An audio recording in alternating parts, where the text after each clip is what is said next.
जबाबदारी आहे. तिच्या पालकांकडे ती मुलगी सोपवली पाहिजे. ती जर आज अशीच कॅम्पसच्या बाहेर गेली, मग ट्रेनमध्ये गेली, बसमध्ये गेली, कुठेही, आणि कोणी हल्ला केला, कारण हे कोणालाही आवडलं नाही, समाजाला आवडलं नाही, तर तेही काळजी करण्यासारखी गोष्ट आहे. आज तुम्ही निवेदन दिलेलं आहे, जो व्हायरल व्हिडिओ झालेला आहे, काय नेमके तुम्ही मुद्दे आहेत ते डीनच्या समोर ठेवलेले आहेत? आजकाल इंस्टाग्राम रील खूप मोठ्या प्रमाणात होत आहे. साधा एखाद्या कार्यकर्त्याला मदत करताना, राजकारणी लोकांचे पण साधा कार्यकर्त्याला मदत करताना पण इंस्टाग्राम रील व्हायरल होतात. असू दे, ज्याची आवड, ज्याची सवड त्याची आवड. परंतु ज्या पद्धतीने कॉमेडी फेम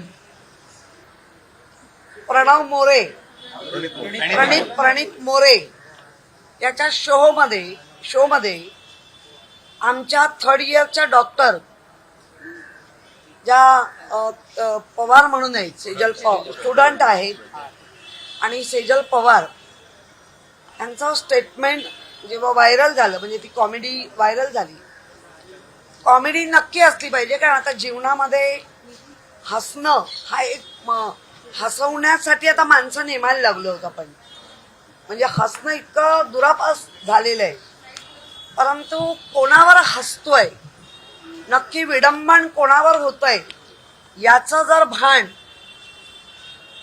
डॉक्टर म्हणून स्टुडंट जी भविष्यात चांगली डॉक्टर बनून बाहेर येणार आहे जगात, समाजात, त्या मुलीचे विचार काय आहेत, तर जी लोक बॉडी डोनेट करतात, केवढं मोठं पुण्याचं काम करतात, का करतात, तर तिथल्या असलेल्या प्रत्येक स्टुडंटला आमचं मानवी शरीर कसं आहे आणि त्या मानवी शरीरामध्ये प्रत्येक अवयवाची जागा कुठे आहे, कार्य काय, असं जे एक एज्युकेशन भाग आहे, त्या बॉडीला घेऊन तिने जेव्हा जोक केला त्या कॉमेडी याच्यामध्ये,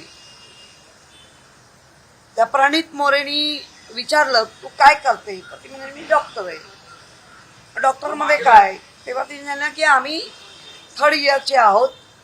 मग ते म्हणाले मग तुमच्या समोर पोस्टमॉर्टम वगैरे होत असणार. ज्यावेळेला पहिल्यांदाच त्याला कल्पना होते की ती बॉडी डोनेट, असं मला वाटतं, म्हणजे त्याच्यात तो काही संभाषण दिसत नाही, तेव्हा त्या मुलीने झालं की बॉडी आमच्या समोर होती. मग त्याने विचारलं तुम्ही काय केलं, तर म्हणे पहिले पाय तोडले, म्हणजे पायाचा हे केला. मग दुसरं तर म्हणे ॲब्डोमिनल, तिसरं म्हणे खोपडी. मग खोपडीत काही नसतं, काही नाही. आणि मग परत आगावगिरीने सांगितलं गेलं, ते जास्त लोकांना आवडलं नाही. प्रोसेस आहे, प्रोसेस केली पाहिजे आणि ती शिकवली गेली पाहिजे.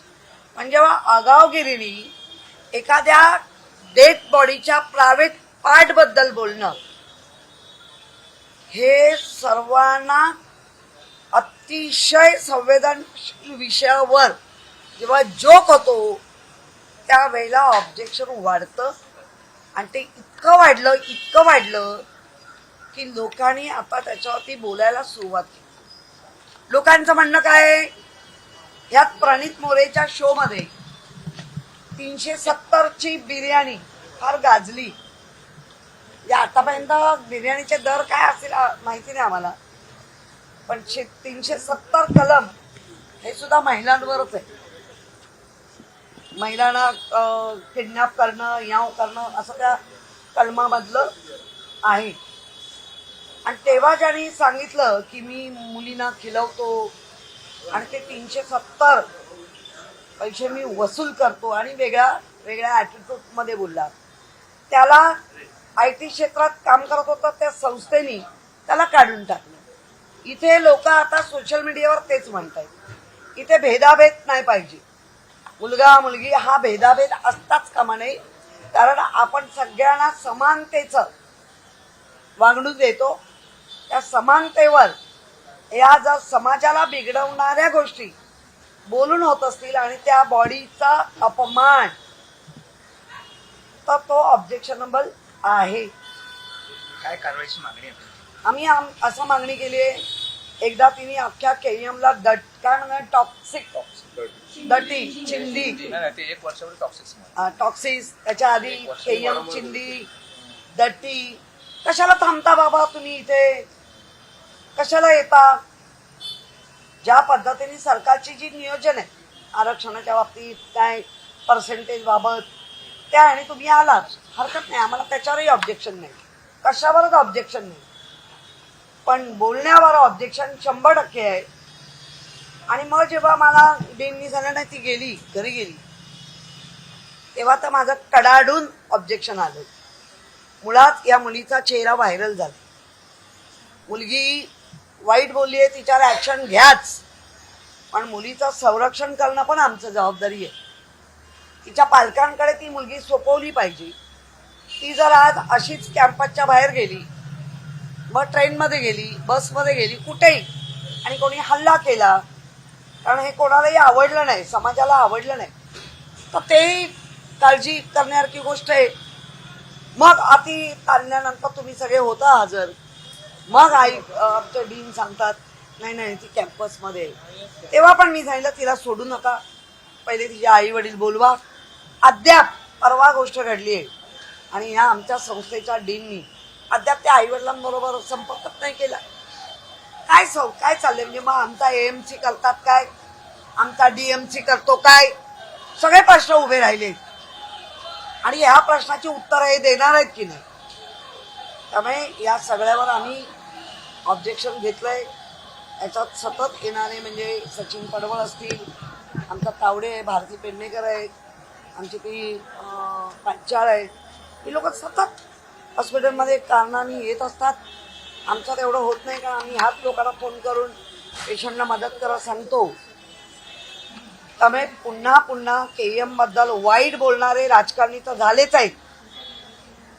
केईएमची नावं काय बदलायला निघतात, केईएमची असलेली दुर्दशा बदलण्याची इच्छा नाही, पण केईएमचं नाव बदलायचं आहे, असे पण राजकारणी आहेत. कारवाई आता चालू आहे. आता मला 1 तासात त्यांचा रिपोर्ट येईल, त्या रिपोर्ट नंतर आपल्याला कारवाई करायची. नाही आम्ही सांगितलं ह्या संस्थेतनं काढून टाका. सतत संस्थेवर बोलणार असेल, ट्रान्सफर करा. काढून टाका म्हणजे ट्रान्सफर करा. आम्हाला कोणाचंही नुकसान नाही. मग जर काळजी होती म्हणून सांगितलं ना तिला कॅम्पसच्या बाहेर सोडू नका, तिच्यावर काही कोणी काही अटॅक केला, काय केला, तर ते बरोबर नाही, ह्याही काळजी आम्ही दाखवली पालक म्हणून. त्यामुळे फक्त ट्रान्सफर करा आणि तंबी द्या आणि रेकॉर्डला टाका.